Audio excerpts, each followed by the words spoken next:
genre.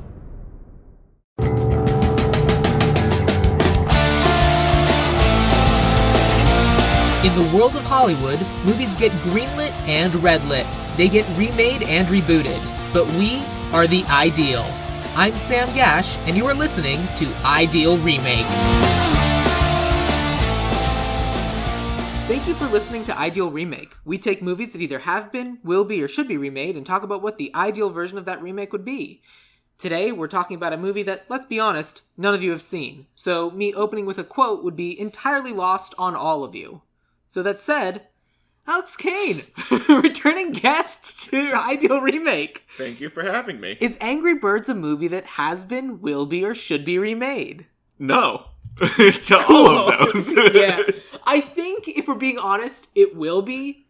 But you know what? Is Angry Birds even a popular enough brand name anymore? You know, they got a sequel. I assume there will be a third one. It's just one of those, like, I assume it'll come out on Pluto TV. But is the third one the now TV show that exists? Like, there's an Angry Birds TV show. I think the TV show preceded the movies. Really? Because there was a series of shorts that came out, like, before all of them. And I think the series of shorts... all the birds didn't talk in the series of shorts. It was just, like, series of grunts and tweets kind of situation. I think the TV show, it's them as, like, the circle birds. Yeah. And the movie is them as, like, the... Look at me with my fancy legs. Yeah, and they talk in the movie, and they, like, have emotions, whereas the Angry Birds, they're just angry in the show. Yeah, that's fair. To be fair, I watched these shorts when they might have been new on YouTube a long time ago. I think I may have also, but I genuinely do not remember. Yeah, and it might have only been one short. It could have been 10. I do not know. So then let me ask you this. Which Angry Birds games have you played, if any? I played quite a few of the games, actually. Oh, yeah, I like the games. I played the original one, and I played when they had Angry Birds Rio, when there was the tie-in with the movie Rio. Here's the thing. That's the version of Angry Birds I'm most familiar with, and the most I got into, and still genuinely enjoy when I occasionally go back to it. I enjoy any of them. Honestly, they're all the same game kind of thing, but I did enjoy the Rio one. Yeah. I think... I liked all the, like, other things you fought that weren't just pigs. And I enjoy any setting where it's like, we're just taking you all around the world. Why not? Here's a beach. Here's a jungle. Have fun. I like, in the Rio one, you're basically, like, instead of killing pigs, you're rescuing caged birds. Right. I forgot about that. Which is fun. I also did the space one. Basically, I played was original... it Star Wars? It might have been. Yeah. But it was, like, literally, you had to, like, navigate, you'd fling the bird and it would like rotate in the gravity of a planet before hitting something. Oh no, I did play that one a little. Not a lot, but I remember that being a thing. Basically, I played original Angry Birds, the space one, in Rio, up to the point where they would require me to pay, and then that's when I stopped. And then I would 100% everything in the games that I could up to that point, and then that was enough. I think I paid for the original. I think I just paid the 99 cents or $2.99, whatever it was, and was like, I got $3 of enjoyment out of this game. I played it for a year. There was a time when I adamantly refused to give money to phone apps. That time has long since passed. I think the only thing you give money to is a phone app right now. That's true. Someone please help me. But seriously though. Yeah. So we actually watched this movie together because neither of us had seen it, and I made the point that neither of us should have to watch this alone. It needed somebody to watch it with. It needed riff tracks. Yeah, because the riff tracks made this a palatable movie kind of situation. It's one of those movies that it didn't make me angry to watch it, but I don't think I would have had as much fun if you weren't there. Yeah, it was a better movie than I was expecting. Same. I was expecting absolute trash, and it was just a bad kids movie. Yeah, I was expecting Minions movie level shenanigans, and it wasn't that bad. Yeah, it felt like a cash grab. It felt like they layered another script with Angry Birds, like, on top of it. You know what I mean? Like, these characters used to be named, like, Dan and Paul, and now they're Red and Bomb. I mean, there was It felt like it was pulling a lot from the Angry Birds lore, and yet not enough. Yeah, well, the birds weren't angry. That's the thing, like... Yeah. So, The budget for this movie was $73 million. Can you guess what its opening weekend was? $73 million. No. Really? $38 million. Honestly, I'm not too far off. Its gross in the US and Canada was 107, which is still technically a failure, but worldwide it was 352 million. So it did make money. Thus the sequel. Fair. But, like, yeah, we should probably talk about the plot a little bit, because, again, no one other than us has seen this movie. Yeah, I hope, at least. I hope you skip this movie if you're listening to this podcast. I do, too. Mm-hmm. But the plot was, so there was a bird who got angry. His name is... Red. Correct. Yeah. And he is voiced by... Was that Sudeikis? Yeah, it was. That was Jason Sudeikis. Yeah. And he... rightfully got angry at Hannibal... No, he wrongfully got angry at Hannibal Buress, who was rightfully angry at Red. Yeah. Like, he basically had a job where he was, like, delivering pizza, and, like, he got there at the 30... Like, or a cake or something, and he got there at the 30-minute mark, and he's like, I'm here with the cake. He's like, well, you missed the birthday party. I'm like, I'm literally here. It is only just now hitting 30. Hey, it just hit 30. You're late. I'm like, I was here before that. I think he was an hour late. Either way, like, like literally the timer hit as he arrived. Right. Like, I don't know why he was running through a forest carrying a cake poorly. But... He did squish the cake, too. That did happen. Yeah. He showed up with a bad cake. Either way, yeah, it was weird. It was a weird opening. So he gets sent to court because he has anger issues. Well, then he fell and tripped into an unhatched egg and should have killed that baby. Yeah, luckily the baby was about to hatch. So it imprinted on Red. Yeah, so it believes it's his father now. Which was funny 2 times. Because every time you see that baby, it turns to Red and goes, Daddy! But I thought that would come into play at some point. That's the thing. This movie keeps throwing jokes at you, but doesn't refer back to them. Nope. There's no callbacks. It's just like, here is the joke that is happening now in this moment, children. We will not reward you for paying attention. Yeah, don't remember that this is happening. It's not important. It is not. Nothing in this movie was important. Because he went to court for anger, went to an anger management class, and then they never went back to the class after the first session. Basically, he made his buddies. Well, they met the buddies, and then they did, like, the painting, and then... Because then the pigs came by and, like, here, I painted you in all these situations, and it's me beating you up. Right, okay, so they do go back to the class, but... Yeah, so basically he gets sent to anger management because this island is only a place for happy and friendly birds, and you, sir, are the worst thing a bird can be. Which is angry. Oh boy. But he goes to anger management with 3 other birds? 3 birds and a host. Yeah, the leader. And of the 3 other birds, one of them doesn't speak. Terrence. And yet that bird is voiced by... Sean Penn, 2-time Oscar winner. And Beater of Wives. Of course. And then we have Chuck, the yellow bird, who's voiced by... Josh Gad, into our movies. Just doing his Olaf's thing. To be fair, they paid him to be Olaf in that movie. Absolutely They wrote that character to be Olaf. Everything about that character was Olaf. Yes, it was. With super speed flash powers. Yeah, so Frozen came out in 2013. This movie came out in 2016. When did Frozen 2 come out? 2019. Okay, yeah. And then Bomb, who was voiced by... Shoot. We didn't know at the time. Yeah, we had to look it up.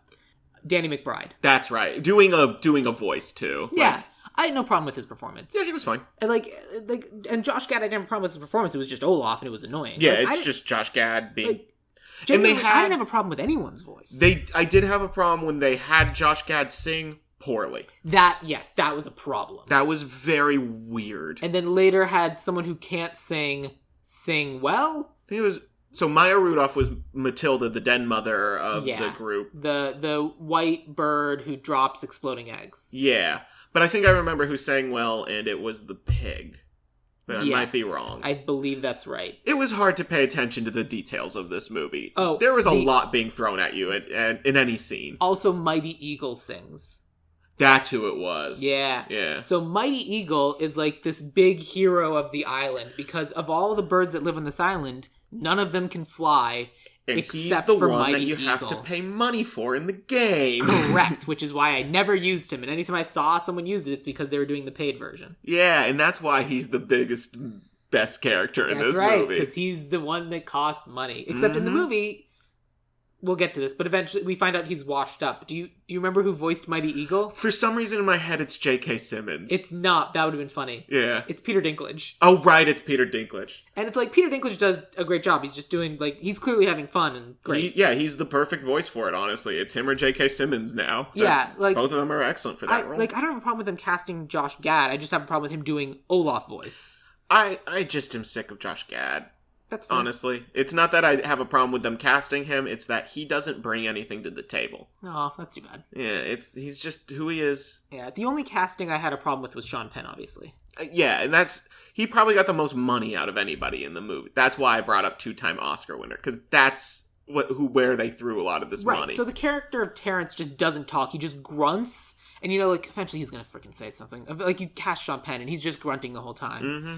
And he just, at the end, he does, like, about 5-second snippet of some end of a song, and that's it. Those are the only words he says, and it's messed up. It's weird. Sean Penn spent half an hour in a recording booth, and then walked away with it minimum 6 figures. I think someone just threw an iPhone into his car as it was passing and just got his actual grunts as he's driving, and that's just what they used, where it's just... I feel like that's just what Sean Penn is in real life. It's just him going... Just him being angry at women in traffic. Yeah. Yeah. But, so the plot... Right. So he gets sent to anger management, where he meets the Yellowbird, Chuck, and Bomb. And Matilda the White Bird. And Terrence. Did we say Matilda was Maya Rudolph? You did, yes. Okay. I felt bad not bringing her into this group of them. So far she is the one woman we've mentioned. Yes. Which, when we get to it, I gender flipped Chuck. I gender flipped a lot of things, but we'll get to it later. That's great. I'm so excited. So basically what happens is, I'm just starting to get better. I'm starting to learn that friendship is okay. Except, no, I'm not really friends with these people. I'm just pretending to ride out my time in anger management. He's not really learning anything. No, but basically, like, this Red has felt like an outcast his entire life. So because they once made fun of his eyebrows in elementary school, and he has held that against this town forever. Meanwhile, Terrence has the same, if not larger, eyebrows, and that never comes up. Nope, Terrence's emotions never come up. No. Except for his weird crush on Matilda, which eventually gets reciprocated because a hero needs to win a woman. Yep. That was so weird. And so basically, like, he's biding his time to get through, but basically, Red lives on the outskirts of town because he's completely unaccepted, which it's weird to think why he's mad. Oh, let's punish someone for their emotions instead of trying to find out. Talk to them. Yeah, trying to find out and bond with them. Because the place where he lives is annoying and the people around him are annoying, and I get it. So, a ship arrives, and there's never been outsiders on the island. Yeah, this is the first time they have ever seen anything show up. They believe their island is their only island. And they believe it's the entire world. Right, they believe it's the world. And on this ship is 2 pigs at the beginning. Some pig guy says that it is just us 2. We are the only pigs, here to seek refuge and help. And some pig guy is Bill Hader. Correct. And his, basically all, like, his little buddy was somebody famous because almost everybody in this movie was somebody of note. Correct. But I do not know which was which. Because it's that kind of movie. Yeah. Like, Billy Eichner is Angry Pig, and then, I don't know, kind of how, like, the Smurfs had 1,000 people as just... It's not relevant, or it doesn't matter. Yeah. After we get to, and I expanded the cast, but... No. I did some things with the cast. We'll get to that later. But basically, like, they arrive in their ship, and they're like, as Red's house is on the outskirts of town, the ship basically, like, drops anchor on his house. Yep, it takes out an entire wall, and he's very mad about it. Understandably angry, and never trusts them, the pigs, unlike everyone else in town, who trusts them immediately. Yep, and, like, so the pigs immediately throw them a party. And surprise, there are a couple more pigs there. To help throw the party. Yeah, so then... Red, Chuck, and Bomb decide to go break into their ship to see what's going on. There was a point where he lost Chuck and Bomb's friendship before this when he beat up a doll, too. Scarecrow. That seemed to be important at the time, but it never came back up. Never came back. It's never mentioned again. We just occasionally see the doll in the background like, oh yeah, that's a thing we've previously seen. Yeah, it kind of like how the rest of this movie, nothing ever came out of a lot of those situations. Yeah. And it was only like an hour and 20 minutes, so I have no idea how much... Yeah. It was 97 minutes. 97? Really? Yeah. Oh. But, like, so basically, it turns out the ship is full of pigs, but they're like, we just needed your help. And then the pigs and everyone and the birds are making friends, and everyone's happy. Except Red. And then, like, Red and Chuck and Bomb decide to climb a mountain to try to get Mighty Eagle's help to be like, yes, these pigs are bad. Yeah, they want Mighty Eagle to come down and tell everyone the pigs are bad with no evidence. Right. Except obvious evidence. Correct. But the people don't like Red, and that is the reason they're not listening to his obvious evidence. Correct. Yeah. And despite that, like, when they get up to the top of Mighty Eagle, they clearly see the plan and trap that the pigs have laid. And now they really, really need Mighty Eagle's help. Turns out Mighty Eagle has just been, like, just single duding it up in the mountain.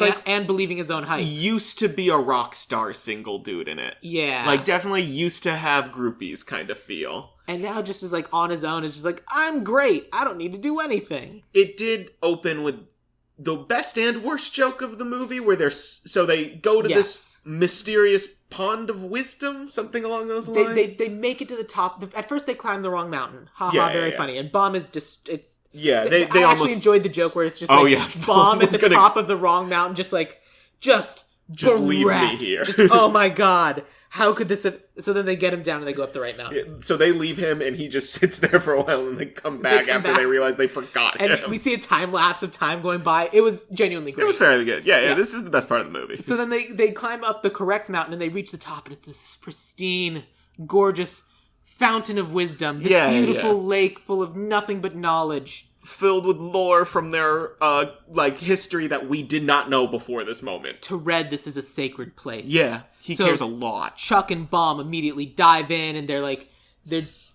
synchronized swimming. With very, very, very explicit, obvious that they are drinking the water in the fountain. And they're, like, fountain, and this is clearly pre-COVID, they're, like, fountaining water out of one mouth into the other one's mouth, and they'll fountain it back. It was gross and weird. Yeah, and Red is offended, as he should be, because he's watching it, but also, it's very out of character for Red to care about anything at this point. It's very weird to me. That's why they went up to Mighty Eagle, because it was like Red always idolized him, and this person was never mean to Red. Red had his poster up in his bedroom. He believed in him wholeheartedly, and nobody else believed in him, too. Correct. It was like a Santa situation. So then Mighty Eagle walks out of his cave. Oh my god, he's real. Oh my god, he's real. He stretches, and then Red, Chuck, and Bomb hide like, oh my gosh, we can't just appear like he's in the middle. Oh my gosh, it's Mighty Eagle. And then what happens? Then he pees in the lake for maybe 90 seconds.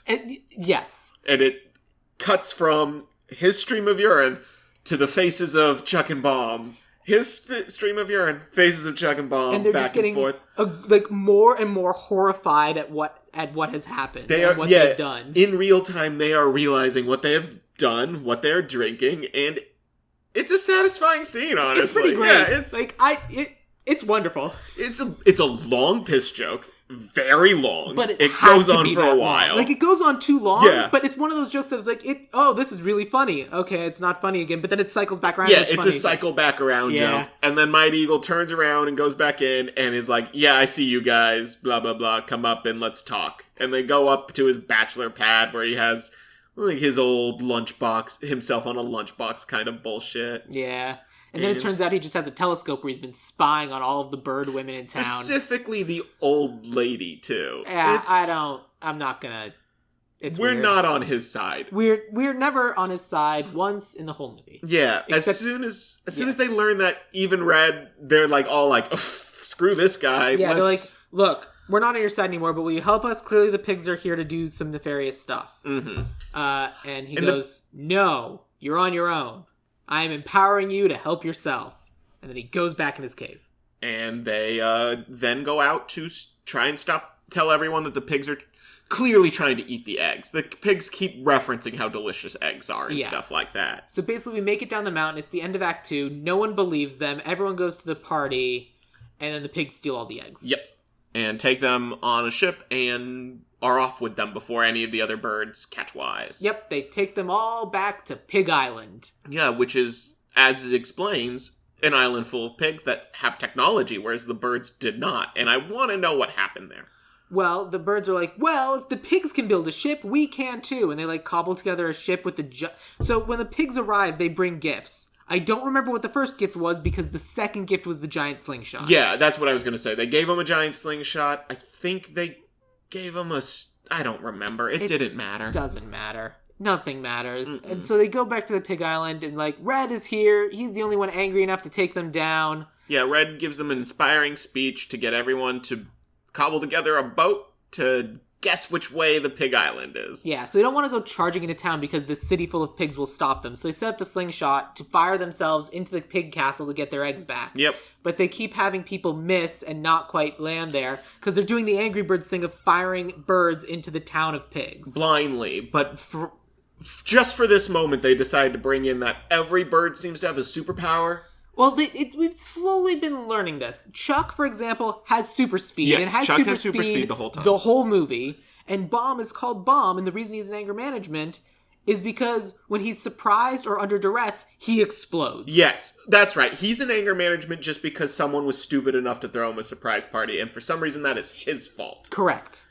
Chuck is in anger management because he got pulled over for speeding and then messed with the cop that pulled him over. Yeah, in, like, incredible ways. Like, he, like, Quicksilvered him from, like... Yeah, he keeps having... He has Quicksilver from the X-Men movie powers. Yep.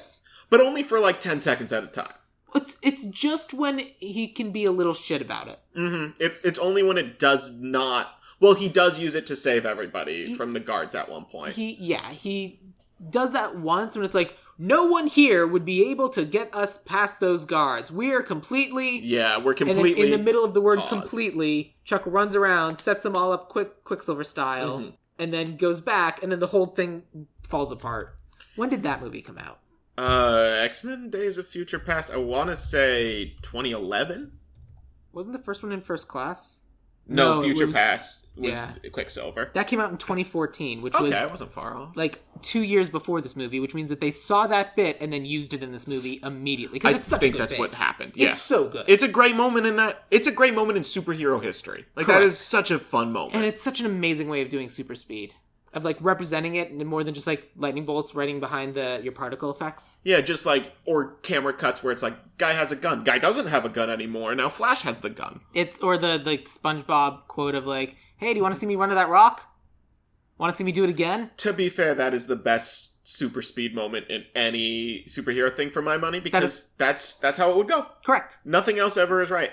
Super speed breaks anybody's, like, world's view. If you have super speed, you should be able to basically do anything, and none of them ever do. I mean, for me, the best super speed moment is the end of season 1 or 2 of Justice League Unlimited. Oh, where he runs around the world. Yeah, when the Flash is like, well, I can't punch this guy hard enough, so I have to speed up by running around the entire world to punch Brainiac Lex Luthor. Like... 12 times. That's all it took. It just has to keep running in circles, punching the guy. It friggin' works. It doesn't matter how it works, though. He should have been able to just take him Lex Luthor and run him to the moon. And they never do that kind of stuff.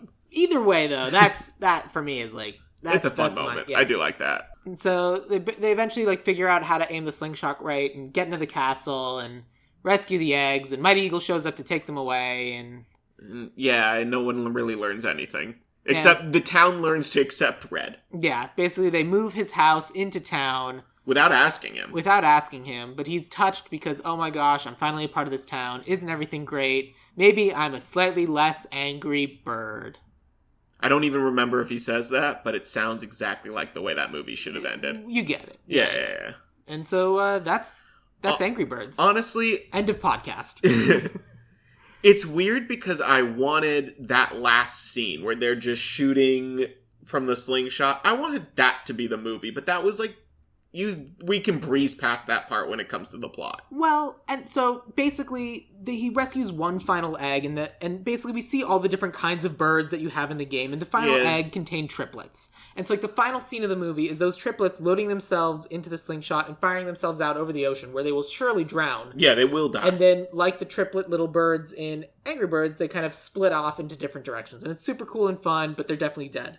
Yeah, we just killed 3 children. Correct. It's no big deal. There's so many kids being hatched every day there. Absolutely. They had to rescue them because, like, reasons, but, like, this island is going to be overpopulated immediately. Like, this generation it seemed like every single bird had an egg. Yeah, and they kept talking about how important the eggs are and how everyone should have eggs. Except Red. Red did not have an egg, and he wanted one. We both kept waiting for the love interest to show up because of how much he clearly wanted an egg. Yeah, and that never happened. So obviously we assume that's the entire plot of the second movie. However, we're not going to watch it.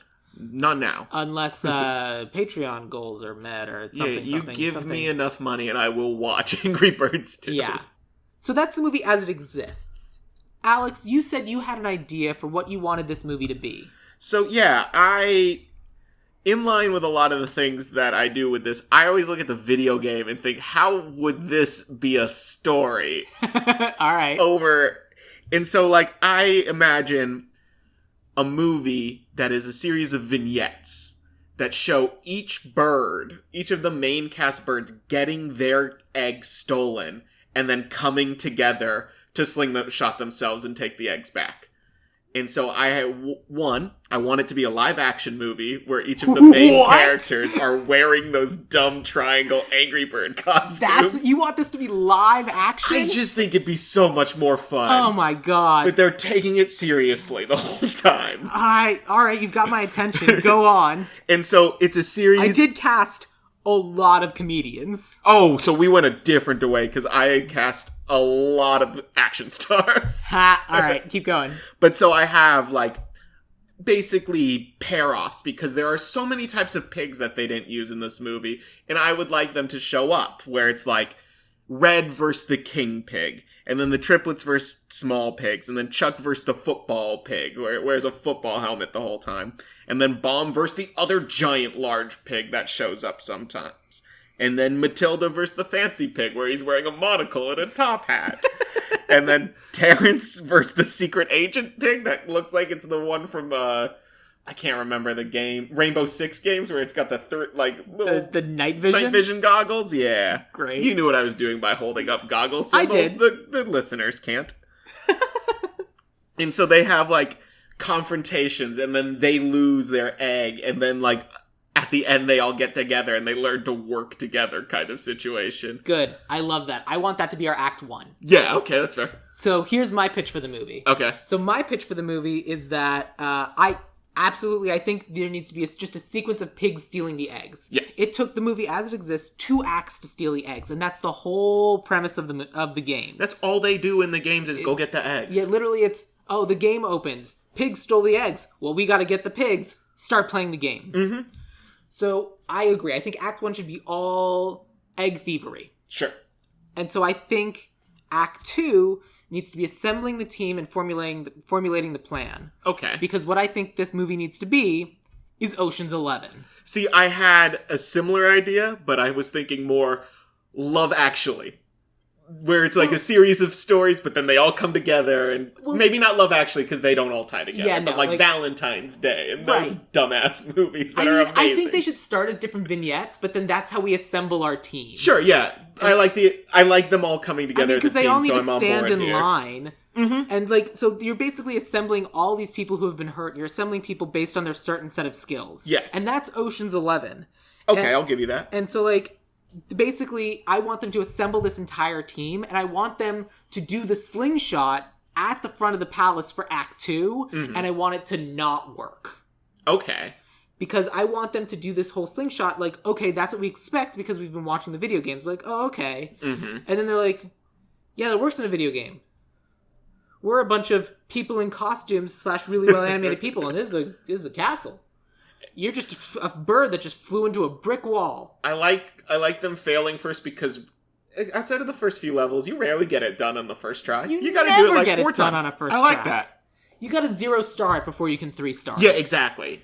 And after you get it first, you get a 2-star. You have to do it 3 or 4 more times. Yeah. And so basically, I want them in failing to discover that they have all these like particular set of skills. Okay. Chuck has the super speed. Bomb can explode. Matilda can throw egg bombs. Terrence is large. It's a superpower. Sure.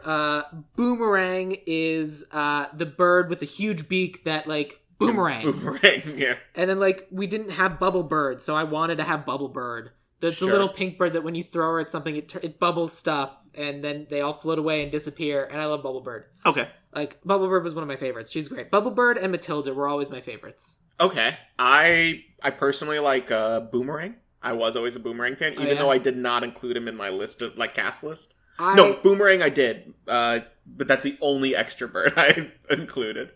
Okay. I'll get there when we get to cast but yeah, so basically, like, in terms of plot, like, we're not gonna go through a plot by plot synopsis, like, point by point synopsis, but basically, really like, what your idea of the individual, like, egg thefts, and then it's like, we've been hurt before, and so they get this team together, fail, but then they do it right. Okay. And they take down the castle, and they, like, do it strategically, and they use their skills to get in, get the eggs, get out.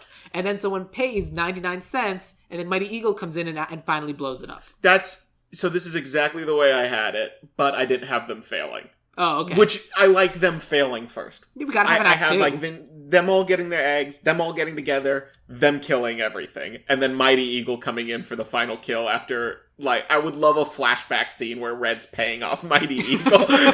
Just like, well, like, that's the whole, that's the whole, like, end of Ocean's 11. It's like, you don't even know what we really did to make this thing happen. Yeah, this is the George Clooney go back moment. And it's like, we can rebuild. You don't know. We're here, and everything we will come back and get your eggs. Oh, really?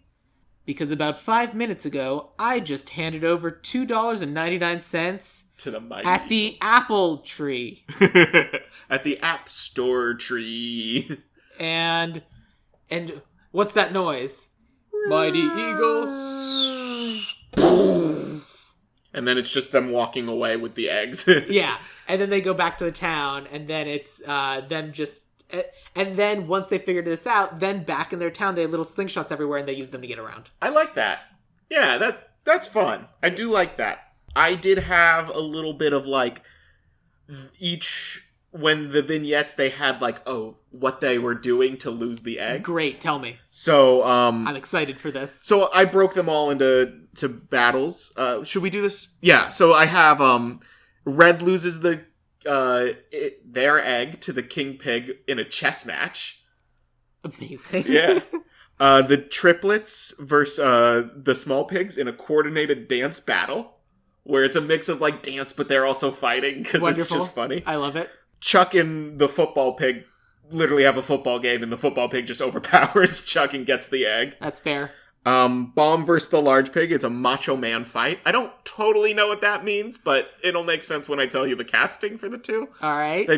I think they do they fight each other, but it's more of like a show off your muscles fight, if that makes sense. And do you see Bomb as being a particularly muscular?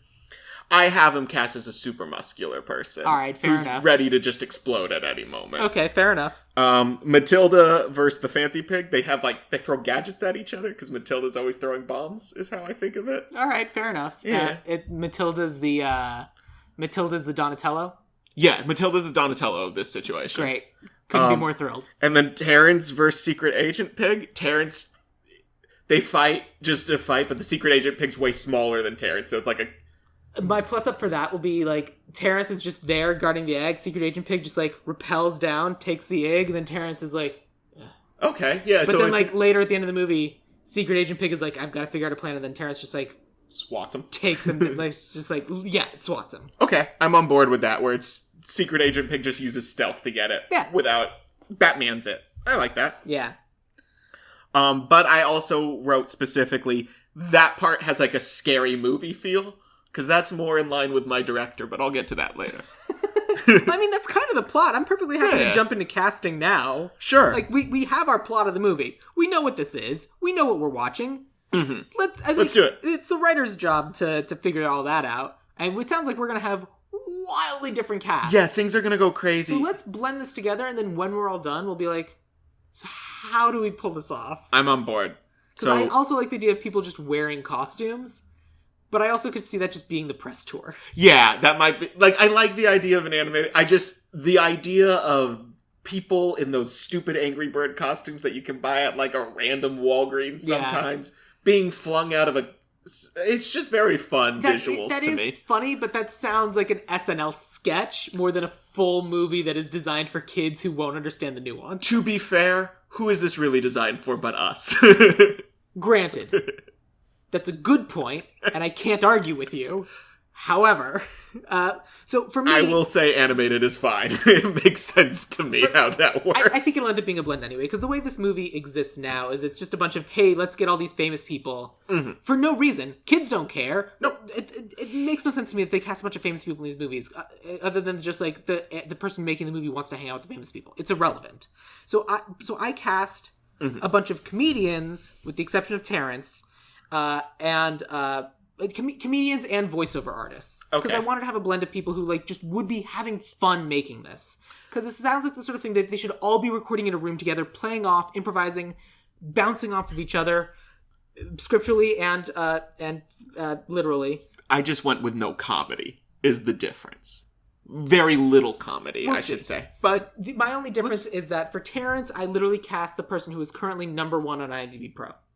Okay. Because you gotta cast someone big. Sure. So I cast the biggest person there is. I have the same, but it's a different situation. Fair enough. Should we start with Terrence, or do you want to start with... Let's start with Terrence. We're talking about Terrence. Who do you have for Terrence? So the current number 1 on IMDb Pro, so it's the person everyone is looking up the most, currently most, like, not necessarily the most famous, but the most, like, looked up, like, hot person, like, whatever, in the world of Hollywood.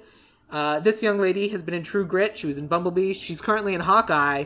She's number 1 on IMDb Pro. It's Haley Steinfeld. I have her elsewhere. I'm sure you do. But she's very famous. She's very famous. She's great. I have nothing bad to say about Haley Steinfeld, but I want to put her somewhere else. So I also went big. Okay. If you want to look up the biggest actors, it's very obvious that there's one living, and apologies for fucking up the name, but Haflorf Julius Borgenthorsten, aka The Mountain. Got it. The guy who played the Mountain in Game of Thrones. He is the biggest man I've ever seen, who is still alive, besides maybe, like, Shaq. You don't need him to talk. That's true. We know he's good at not talking. That's true. He's done it before. I mean, I can't think of anyone bigger, honestly. Say his name again? So it's Hafbor Julius Bjorn. Here, I have it. I pulled it up. Okay, cool. The thing to Google is... Julius Bjornsson.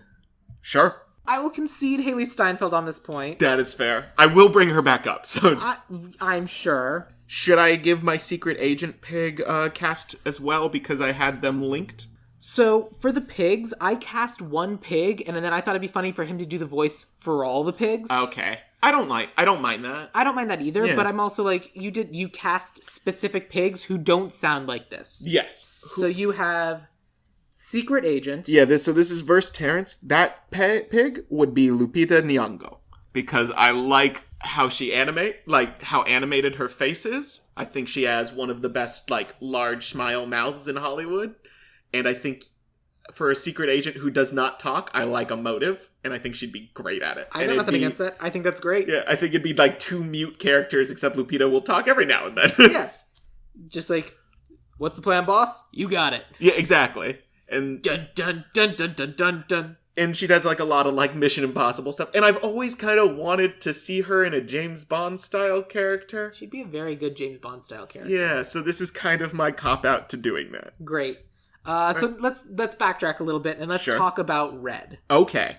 So I went first for Terrence. Who did you have for Red? So I gender bended Red because I don't understand why most of the birds are male when birds who lay eggs are the female birds. You make strong arguments, and I can't combat that. So I went with somebody who I want to see her come back into a starring role of these kind of like action movies, and that'd be Jennifer Lawrence. I think she plays angry very well. She's mostly bland, like I like in my main character of these kind of things, like the Keanu Reeves type, very bland. And I don't know, I kind of miss her being around. She's making a comeback. She's in some new movie. I think she's in, it's a new movie coming out on Netflix, and I can't remember the name of it. I feel like the last few movies I remember her in, she's playing like a housewife who invented something, or a mafia's wife, you know what I mean? And I miss her as Katniss, but those movies took a nosedive, so it's hard to... She's in Don't Look Up. Okay. Which is the new Netflix movie. It's comedy, drama, sci-fi. It's a new Adam McKay movie. Okay.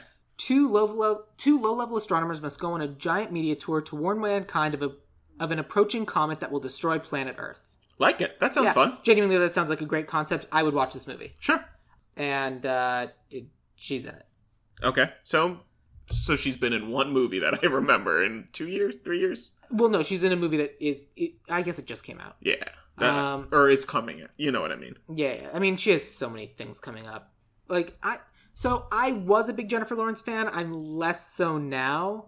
I like the idea of gender flipping Red. Mm-hmm. I got nothing against that. Who'd you cast for Red, though? So, for Red, this is a voice actor, but it is a voice actor very well known for getting angry and being angry. Okay.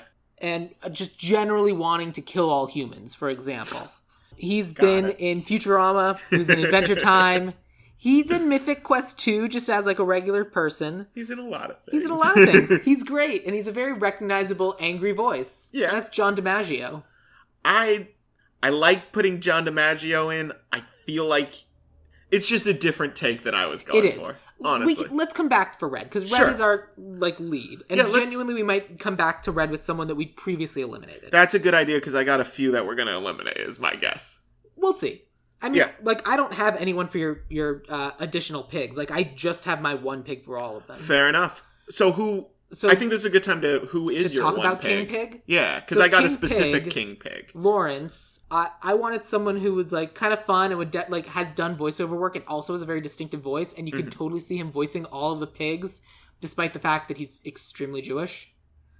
Wayne Knight. Oh. You know, Newman from Seinfeld and Jurassic Park.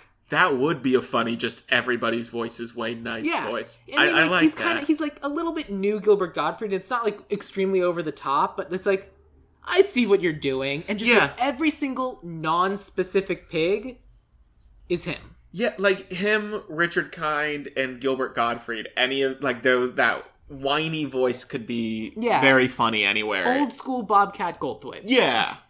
Without the every few seconds. Right, so it's like I said, old school. Old school. So that's why I'm like, he's a fun idea. And like, I think he, like, regardless of who we go for actual Lawrence, King Pig, I think he should voice all the other pigs. I like the idea of it a lot, actually. He could be all of the accessory pigs kind of thing. But who did you have? Ian McKellen.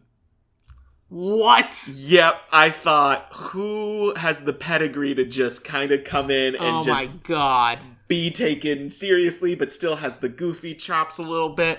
I debated heavily Ian McKellen and Patrick Stewart. I was like, of course, like, that's the bit. Oh, man. That's very, very funny. It would be so great. And, like, I imagine him as almost like a Gandalf Is that type. why you're having him play chess against Red? Yep. Because, of course, he would not... He knows he can't win in a fight versus Jennifer Lawrence, so he has to outwin her.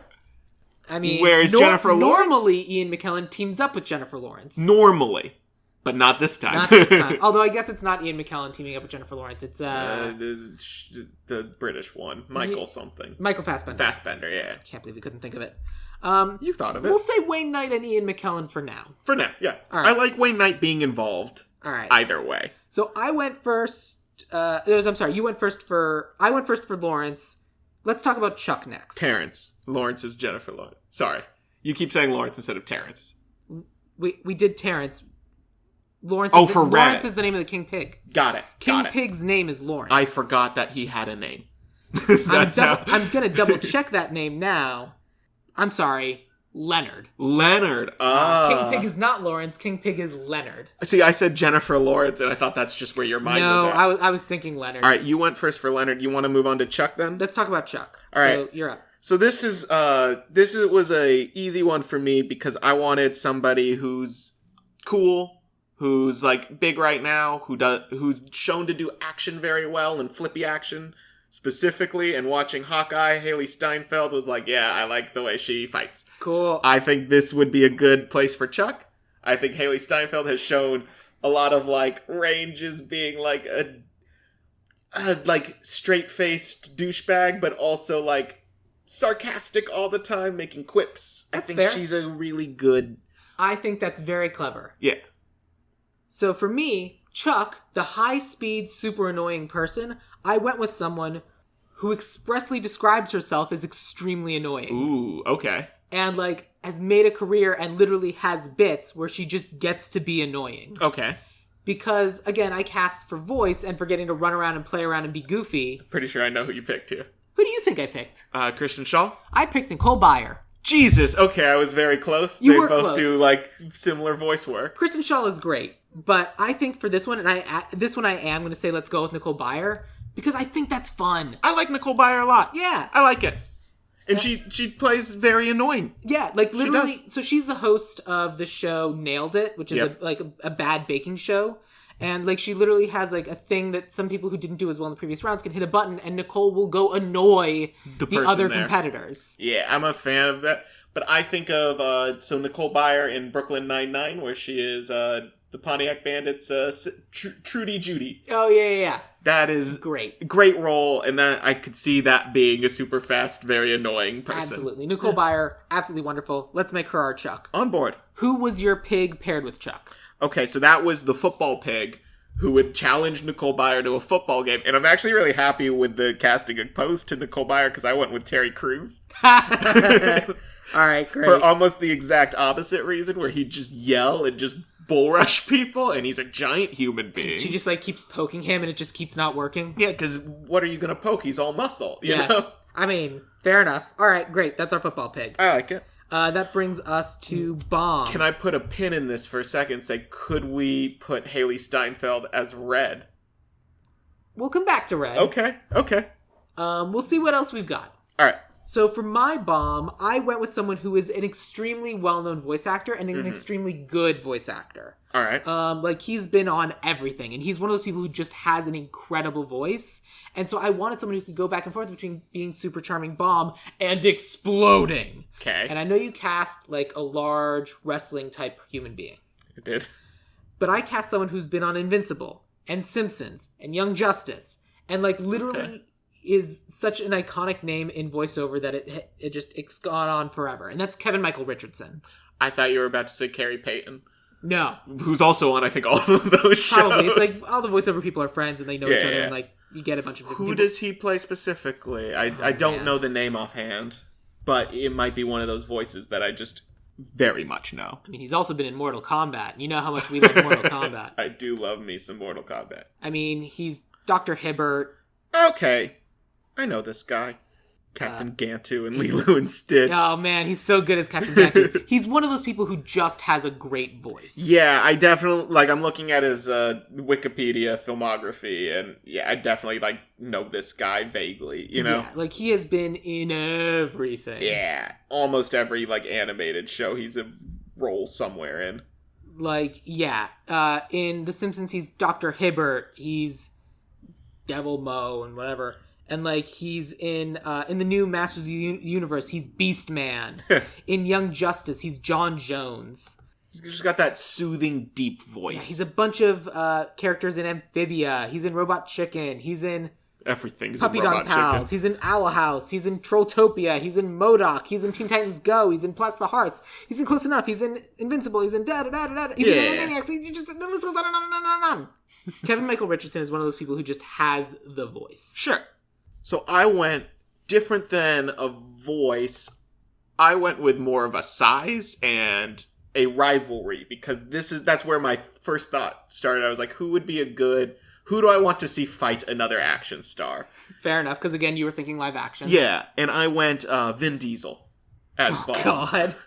Vin Diesel is a lot closer to the way they actually portrayed Terrence in the original movie. A little bit. Just growling and being annoying. Growling. He doesn't have a lot, but Vin Diesel specifically has two emotions. He has bored and he has angry. And I think of Bomb as very good for that. See, that's not how I see Bomb in the movie as it exists. I see Bomb as being a very jovial, friendly person who has this other thing. Like, I see the bored and gravelly and angry as Terrence. Because that's who Terrence is. See, Terrence doesn't talk. Right, exactly. And that's literally Vin Diesel just, family, brr, I'm angry. Like, that's Terrence, as opposed to Bomb, who's like Bomb is at the same level as Chuck. Like, they play off each other, and they're both, like, super high energy, fun running around. See, I was not thinking of him as a lovable.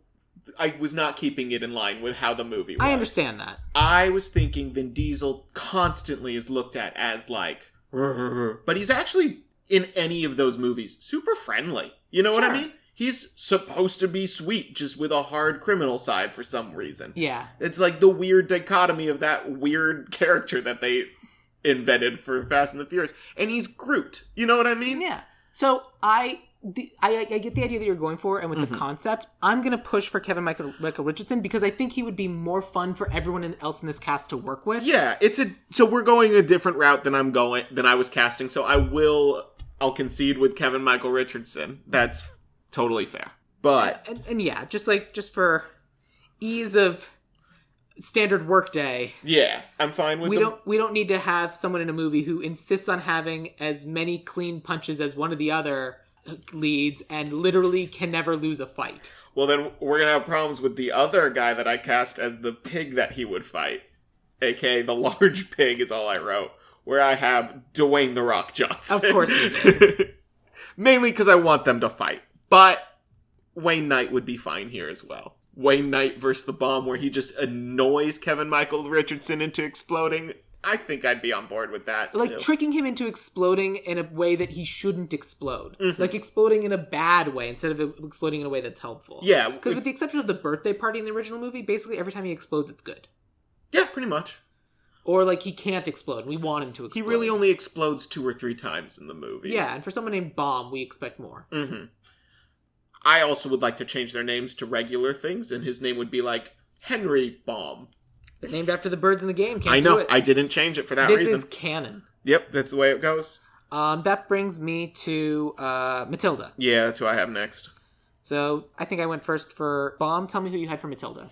So this, again, I was going a little different, but I wanted someone who was, I don't know, a, like, accomplished actress who is, like, been in a lot of action movies, obviously, and action TV shows in this case, but who is, like, nice and charming and leaders type feel. Like, could lead the team in a Captain America style movie. Great. Because that's the way I think of Matilda, as, like, basically the leader of anger pack. management. That makes sense. So I went with Chloe Bennett. And as awesome. Yeah. And as the best bird. Yeah. She's just knows what she's doing. Like in the video games, the best one. Very much, it's either Bomb or her as my favorite. Fair. Bomb has its moments. She drops the bomb from above. That's an amazing technique. Like, she does what Bomb does and also then bounces up when she drops the bomb. And I like using the bounce from the bomb. Everything. Oh, it's so good. Her bounce up is better than Chuck's, like, zip thing. Yeah. She's basically Chuck and Bomb combined. So, you give Chloe Bennett a bomb, she throws it down, and she also punches something in the face. That seems like the exact right call for me. That's great. I'm perfectly happy to go with Chloe Bennett. So, who I had was...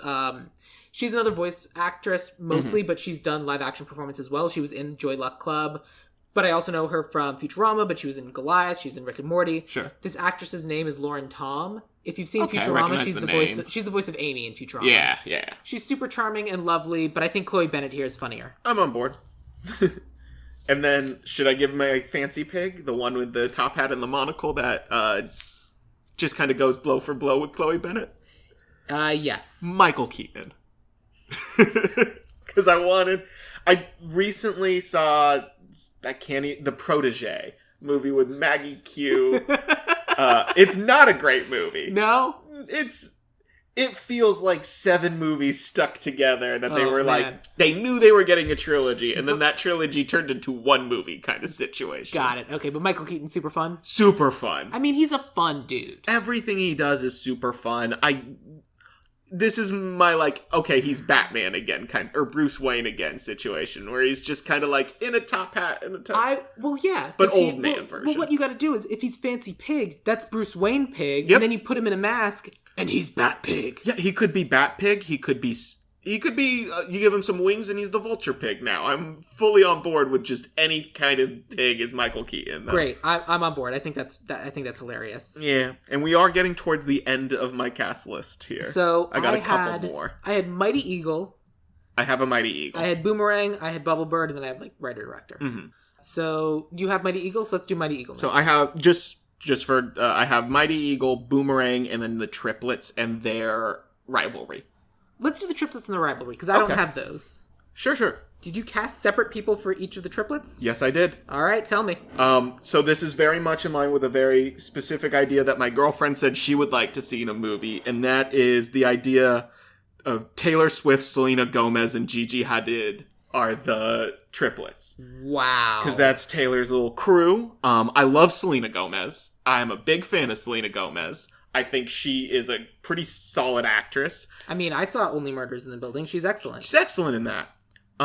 Gigi Hadid does not need to talk for all I care in this. And Taylor Swift... Why are you... Because she's not talking. Why is she there? Because she's good friends with Taylor Swift. Oh, that's right. And you're live action. Yeah. Got it. And you're just gonna take them and make them tiny little birds that dance. Oh, that's right. You have a dance sequence. And they're trying to dance. They want to be dancers, but they have their eggs, and they're protecting their eggs. I mean, Taylor Swift has such good experience doing live action adaptation of playing an animal. Does she? She's in Cats. She is in Cats. Oh my god.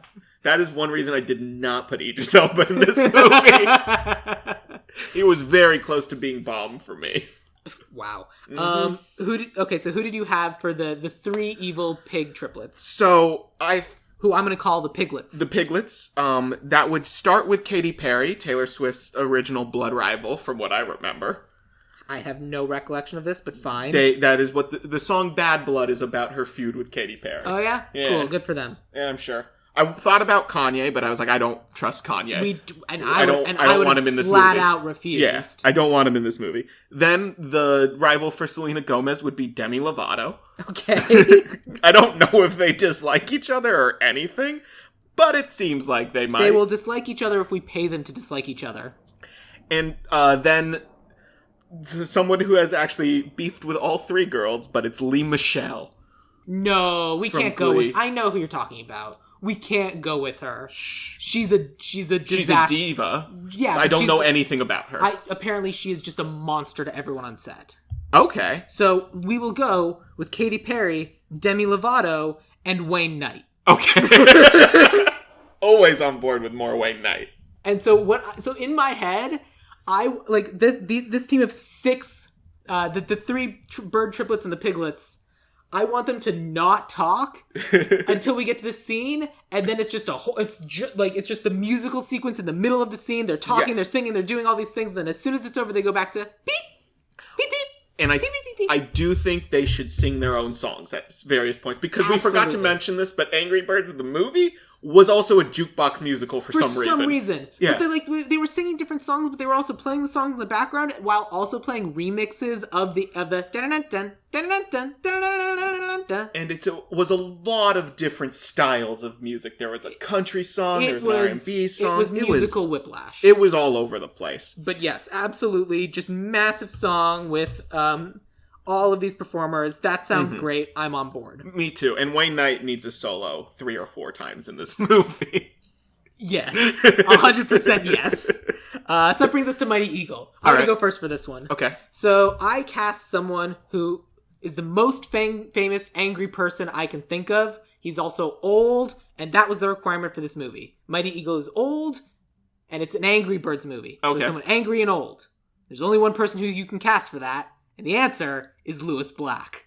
So I was very close to putting Lewis Black in this movie. Okay. Not as angry, or not as Mighty Eagle, but I thought for Red for a while. I thought for I thought Matilda would be hilarious as Lewis Black. Be very funny. I really like Lewis Black as this. I kind of went the same direction, but more serious, so I went Robert De Niro. Oh my god. But I like Lewis Black more. Let's go with Lewis Black. Yeah. Oh, De Niro was my, angry old man. I'm like, who would I cast as my ideal angry old man who could just fuck shit up? And it's De Niro. He's genuinely supposed to be, a nice person. But, I've heard nothing but good things about De Niro. But, plays so angry all the time.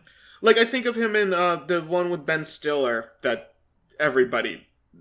What's the where he plays Ben Stiller's father-in-law? I don't know. Meet the Parents. Meet the Parents. Yeah. I literally forgot that existed. That's such a great movie. It's such a great De Niro performance. It is one great movie, end of list.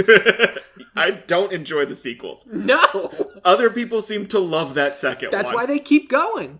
Oh, I guess there are 3, aren't they? Yeah. Jesus. Alright, but anyways. Yeah. I have a boomerang voice. As do I. Go ahead. I kind of want to hear yours first, because mine's mostly just a punchline. Fair enough. So, obviously, for Boomerang, we had to cast someone Australian. Yes, I agree. agree. At this point in my list had been fairly white, so I wanted to cast an Australian who wasn't white. Okay. So, I went with... I think you've cast him in one of these before. Caine Lonsdale, who's Wally West in The Flash. Yep. But he also... Dance Academy. He's Australian. Did not know he was Australian. Yeah, he's Australian, and because obviously you can go with one of the Hemsworths. Sure. Or so I Wolverine, whatever his name is. Hugh Jackman. Thank you, Hugh Jackman. I went the same kind of where I took someone from a superhero movie, but I went with Jai Courtney, who played Captain Boomerang in both the Suicide Squad movies. I mean, I like Jai Courtney. I like Jai Courtney, and I really like the word boomerang, and I would like if he played Boomerang in multiple things. That is extremely funny, and that's an excellent punchline. We're pretty white, and I don't know how to spell Jai, and I refuse to look it up. That's fair. I wasn't looking at the people of color in my cast, but there are quite a few, so I don't feel too bad here. Yeah, you shouldn't. You did a good job. All right. Do you have any other... We'll go back to Red in a minute, but did you have any other cast before we get to writer-director? I had a Bubbles, but I am not finding her anymore. Okay, I also have Bubbles, so I will talk about that. I want someone... She's an Irish actress and comedian, and she gets to... It's very sweet, but also is also very cutting. And I don't know, I just went with her because she's currently in a movie that's out or just came out. She is in Home Sweet Home Alone as the mom. She's in This Way Up also. She's in Living With Yourself. This is Aisling B. Oh, I love Aisling. Aisling. It's pronounced Aisling. Okay. I've watched so many British things that she's in. Yeah, I'm a big fan of 8 out of 10 Cats. Yeah. And I liked her a lot on any of those, quiz show, Big Fat Quiz of the Years. Right, she's incredibly charming and lovely. Big fan of her. Like her a lot. I'm not even going to try to find who it was, even though I'm pretty sure it was Dove Cameron that I was thinking. I don't even know who that is. She is, she was on a bunch of, Disney Channel stuff. She has giant lips. She was in one of the Avengers things, maybe Agents of S.H.I.E.L.D. Oh, yeah. She was in Agents of S.H.I.E.L.D. She plays crazy real good. She plays crazy bored real good, and I think of Bubbles as it'd be very funny if they were very calm and very low talking, and then bubbles. Yeah. Who was the voice of the fish that went bubbles in the... I think that was Brad Garrett. In the Finding Nemo? Yeah, I think he was one of the... No, he was the big blow-up pufferfish. That's awesome. I can't remember. Want to know something funny? What? The voice of Dove Cameron, she's in Angry Birds 2. Seriously? She's Ella, who I assume is the love interest. Okay, well, I didn't know that, and I'm upset by it. She might not be, because there's also... Because Rachel Bloom is in that too, is the voice of Silver, and she's higher rated. Okay. But I can tell you that Dove Cameron is in an Angry Birds movie. Well, then get her out of this one. Get her out of this one. We're not having it. Your version of Bubbles works. In Angry Birds 2, we also have Awkwafina, Sterling K. Brown. I did want to put Tiffany Awkwafina in this. I love Tiffany Haddish, too. Pete Davidson. Jeez. Oh, my God. What is he, just Shitty Pig? Jerry. Whoever Jerry is, I don't know. Probably Shitty Pig. Its name is Jerry. So, there was a mime bird in the movie. Yes. Who occasionally said things. Said more than Terrence ever did. Right, which was funny. Mm-hmm. That's voiced by Tony Hale. And I find that entertaining. I do love Tony Hale. Anyway, so let's talk about... Oh, we gotta go back to Red. Yeah, we gotta go back to Red. So, you potentially wanted to throw in Haley Steinfeld. Yeah, I like the idea of gender bending right I do here. too, Yeah. But I think we can do better. Okay. I think we can go... So, what is the vibe we want for the character of Red? I mean, angry. Somebody needs to be angry in the Angry Birds movie. And I think Haley Steinfeld is, despite what she plays in movies, I think she's just too sweet. Okay. I see what you're saying. Her character in True Grit, maybe, but since then, we've seen her in too many things where she's just, yeah, this is fun. Aren't we having fun? Kind of an angry dick in, Dickinson. Is she? Yeah, well, it's hard to say because she's still, charming. Charming and female in the 1902 time period. Maybe not 02, but you know what I'm saying. I mean, you think of, someone who plays angry... And, you associate with anger, and that's Emma Stone. Okay. I do like Emma Stone a lot. I do, too. But, can we top that? Who can we think of in terms of... When does Emma Stone play angry? Besides maybe Amazing Spider-Man? and Cruella. Okay, Cruella. Yeah. And the one with the where she's like the one with the queen, and it's the really fancy one. Won a bunch of Oscars or whatever. Oh, The Favorite. She's not really Favorite. Angry in that movie though. She's just she's conniving. driven. Yeah. I like Emma Stone. She's angry in Birdman. Okay, she's very angry in Birdman. It's just a shame because there aren't a lot of angry roles for women. So, like, Jennifer Lawrence tends to get some. Like, I feel like Silver Lining Playbook, she's very angry the whole time. Yeah, but, like, I feel like we can come up with a more creative... So you said Emma Stone, and it started making me think of Anya Taylor-Joy because she plays angry pretty well in the new Last Night in Soho. Probably. I mean, she's, an evil ghost? Kind of. It's hard to explain without spoiling the movie. Yeah. But it's a great movie, honestly. It's my favorite movie of this year. That's what I hear. I know it's not for me, but I know it's very good. I have no problem with Emma Stone, is the thing. Like, I'm not sure who tops it. That's the thing. Like, I also have no problem with her, but I also don't find it, like, inspiring. To Cruella de Vil and went with Glenn Close. She's played angry quite a bit. Oh, man, that would be great. And the rivalry with Ian McKellen would be a little better. Instead of, like, a young woman and an old man, it's two seasoned greats. I worry that, like, I don't necessarily want the character of Red to be perceived as super old. Fair. But I clearly wasn't thinking Red is super old either. No, but, like, Glenn Close is a really good pull. Like, that's a good idea. I'm trying to think of other women who have played angry roles. Mm-hmm. Besides Meryl Streep comes up, but I don't want to do that. There's an obvious answer. Let me pull up her name, because I can't remember it right now. Betty White.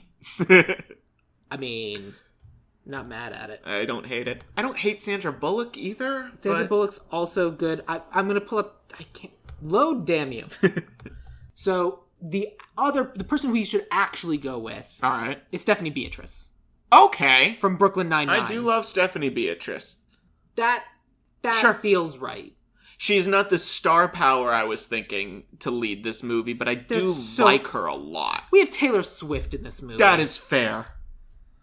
I was just thinking, like, Jennifer Lawrence because she can lead sequels, but I really like Stephanie Beatrice, and we have a very heavy Brooklyn Nine-Nine we do feel already. All right, so we have our cast. That brings us to writer-director. Okay. I had a hyphenate team to both write and direct. I had a person to both write and direct. Okay, great. But I like the idea of a team as well, so we can kind of... Yeah, I think just based on that, we'll probably have... I mean, my team has worked in animation, which is what I was going for, and your guy or gal works in live action. A little of both, to be fair. So why don't you tell me about your person? So my first thought that I did not go with was Michael Bay because I wanted big spectacles of shit being knocked down. And then I was like, that'd be fine for that one moment. But yeah, what I did end up wanting is somebody who, a lot of their movies are very silly, goofy concepts. But not a single point in that movie do you feel this is stupid and goofy. You think it's good and you're having fun. So I went with James Wan, who did the good Fast and the Furious movie, Aquaman, why I'm blanking on his most recent, Malignant, which all of these movies, when you try to describe what's going on, it is goofy and silly, and he did Saw, he did a few, Insidious, I want to say. He does a lot of horror, but he also does over-the-top spectacles that are very dumb, but also fun. He also did the most recent Mortal Kombat. He had something to do with it, but I don't think he directed it. Oh, that's his popular movie starring James Wan. That's not right. He did Aquaman, The Conjuring, not Insidious. Yeah, well, he was a producer on Mortal Kombat. Okay, that makes sense. The Annabelle movies. This is a bold take. He does a lot of horror. He does a lot of horror, but I mean, Aquaman. So Annabelle is The Conjuring. And he also did Insidious. Jesus. Either way. He's done a lot of horror, but he's also done Fast and the Furious and Aquaman. You know what I mean? He can do a lot of different things. Yeah. So, my... And MacGyver. The new one on CBS? The TV show. Okay. Everyone needs a paycheck. Exactly. He executive produced MacGyver. I thought it was just like he directed an episode or two. He directed some. He directed one episode, but he executive producer on 95 of them. Yep. Wow. So my writer and director are kind of like animated but fun. Sure. They worked on Gravity Falls, and most recently were the writing and directing team behind The Mitchells versus the Machines. Okay. And that kind of is the tone and style of what I think this movie should be, of crazy fun, balls to the wall action, zaniness, but in a heartfelt and really well put together way. Right. And so their names are Michael Rionda and Jeff Rowe. So I don't know if you've ever watched Gravity Falls. I love Gravity Falls, but excellent. Yeah. And like the deep lore and amazing stuff, and just like, and The Mitchells versus the Machines is just wild, but it is an action movie, but it's an action movie with heart. Mm-hmm. And like, I love all of that. And so like, I kind of thought they, as a team, if you were doing this movie now, they are the people who actually should do it. If we're doing a fully live action craziness thing that is just for you and me, James Wan is fine. That James Wan is probably correct. I would like to counter your thing. Go on. I'm thinking Phil Lord and Christopher Miller. I mean, I think they're the obvious choice. They've done a lot of comedy. They do a lot of animation. Everyone knows who Phil Lord and Chris Miller are. They get brought up all the time. They do whatever they want. Basically, yeah. They're the Lego Movie. They're Into the Spider-Verse. Like, they're the names, and I wanted the people who were less known. Okay. Going with less known is always Because again, we have Taylor Swift, Selena Gomez, Terry Crews, Michael Keaton, Hafnor Julius Bjornsson. We have the star power. We don't need to have the star power with the writer-director team. If you think these are the right people to do it, I love Gravity Falls, but I'm not familiar with their work. You know what I mean? I do love Gravity Falls. Did you see The Mitchells versus the Machines? I have not, but I've heard only it's great things. It's on Netflix. Yeah. It's great. It is worth your time at some point when you get a moment. Yes, that is always the problem. Let's go with them. Yeah, I'll go with them. I'm not upset with going with somebody a little less known. This massive freaking cast. Okay. I mean, look at the cast of the regular Angry Bird movies. You're not they're pretty wrong. star-studded. We're monsters for trying to take this on. But we did it. We did. We have remade Angry Birds. I think we made better Angry Birds. We have perfected Angry Birds. There we go. So let me take you through the cast as we've got it. Yes. Angry Birds. Red, the basic bird, will be played by Stephanie Beatrice, who can be very angry. Super angry.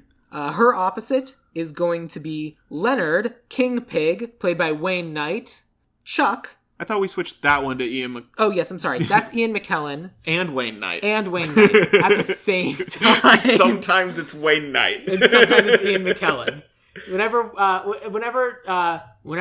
Wayne Knight needs to be taken seriously, he's voiced by Ian Mckellen. I like that he goes into a different room and he's just Wayne Knight all of a sudden. Oh man, here I am being a pig, but I need to be taken seriously. I'm Ian Mckellen. When he's around the birds, he's Ian Mckellen. When he's around other pigs, he's Wayne Knight. I love it. That's amazing. That's awesome. Excellent. I'm 100% sold. I want that. All right. So our yellow bird, who's Speed incarnate, but also extremely annoying, is Nicole Byer. Mm-hmm. Her opposite is Football Pig. Let me double. Yes, Football Pig. Football Pig, which is Terry Crews. Bomb is going to be played by Kevin Michael Richardson, whose opposite is going to be Secret Agent Pig. No, that's opposite of Terrence. We didn't give that. Oh, that's right. I said The Rock, and we were like, that's boring. Just move on. Whose opposite is Wayne Knight. Yes. Matilda will be voiced by Chloe Bennett, and her opposite is the fancy pig, Michael Keaton. Yes. Terrence, the big bird, will be Hafnor Julius Bjornsson. His opposite will be Secret Agent Pig, Lupita Nyong'o. Yes. Mighty Eagle will be voiced by the angriest man ever, Lewis Black. The triplets will be Taylor Swift, Selena Gomez, and Gigi Hadid for the one scene where they sing and dance and speak. Yep. And then their opposite of the piglets are Katy Perry, Demi Lovato, and Wayne Knight. Wayne Knight is always... Every time they're in rooms with just pigs, it's only Wayne Knight. It's only Wayne Knight. The ones that are Wayne Knight around the birds just can't change their voice. Yeah, they're trying, but they can't do it. It's actually Wayne Knight doing a British accent, too. Oh, man. All right. Boomerang is Kean Lonsdale. Right. Bubblebird is Aisling B. And then all of this will be written and directed by Michael Rionda and Jeff Rowe. That is Angry Birds the way it was meant to be. Yeah. Awesome. What a movie. What a movie. So, Alex, this is your 4th time on the podcast? Yes. Because I don't remember what you did first. We did Mortal Kombat. Then Pixels, then Assassin's Creed. And then Assassin's Creed. I think we might have flipped. Not necessarily in that order. Yeah, it might have been Assassin's Creed, then Pixels. Assassin's Creed was the worst of these. Bad. Pixels was really bad. Oh, fuck. It is hard because I pleasantly remember Pixels way more than I pleasantly remember Assassin's. Neither one were any good. No, they're both extremely bad. And I think we couldn't decide which one we hated more. Anyway. Yes. So, I think, honestly, of the movies, I enjoyed Mortal Kombat, but, I may have enjoyed watching Angry Birds more than those 3. See, Mortal Kombat, we did not watch together. That's there were true. 0 riff tracks, and that is a movie that you need the lives riff tracks. on, That's conversation. True. Yeah, you're right. Because that is a movie that has, a cult following where they'll go to the theater and shout shit at the screen. Yeah, that's true. You got a Hadouken at the screen.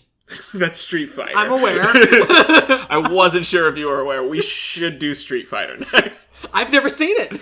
I don't think I have either. I just know some of the actors. Part of the reason that I didn't want to do Street Fighter is because of the massive cast, and we just blew that out of the window. Blew through that. So, all right, Street Fighter next year.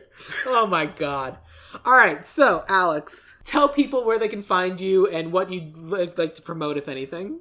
You can find me on Instagram at Food and Hippos, one word. Great. I work at a great bakery called Cookie Dough Dreams in Hollywood, California, and you can catch me doing comedy at Flappers Comedy Club, I think is their last word, in Burbank, California, pretty much every month. Cool. Just check out my Instagram for more. And Instagram is Food and Hippos? Yep. Do you have a Twitter? I do not. Okay, good Well, for I you. technically do. If you want to follow a dead account, it is at acaine47. And I do. Great, Food and Hippos. So, if you're interested in following me, I'm on Twitter at Sam Gasch, SAMGASCH, or you can follow the podcast at Ideal Remake on Twitter or Instagram, or follow us on Facebook, Ideal Remake or Ideal Remake Podcast. You can also jump onto the Dueling Genre Discord, which has a link in the show notes of this podcast. But as part of the Dueling Genre Network, I try to promote one of the other shows every episode, and this time I'm talking about the podcast True Believers. Hoo boy, I do not know how to pronounce one of these last names. True Believers is hosted by Becca Rebergen, Chris O'Connor, and Ray Russo. They have an episode that comes out after every MCU thing. So whenever there's an MCU thing, they talk about it. So they do the Marvel Cinematic Universe and Disney Plus stuff, and they had really good WandaVision coverage. So check that out, True Believers. And so, yeah, that brings us to the end of this episode. Alex, thank you again so much for returning to talk about this movie with me. So I will end, as I always do. What's your favorite quote from the movie Angry Birds? Oh, jeez. Oh, there's so many good ones, but it has... Can it not be a quote and be a moment that was in silence? Go for it.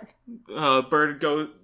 It has a storefront that says, "Please hug me," and he goes for a hug, and Red shakes him off 4 times, but at the end, everybody hugs the bird. Yeah, it's like, that bird is excellent, and it's like, oh, that's a good bit. He's just sad he didn't get his hug. Mm-hmm. He's always sad. And then they way overuse the joke until it's no longer funny. Yep, like 4, 5, 6 times. Yeah. And then at the very end, everybody hugs the bird. Yeah, that's very sweet. Mm-hmm. How dare you? I can't think of a single quote from this movie. No, why would you?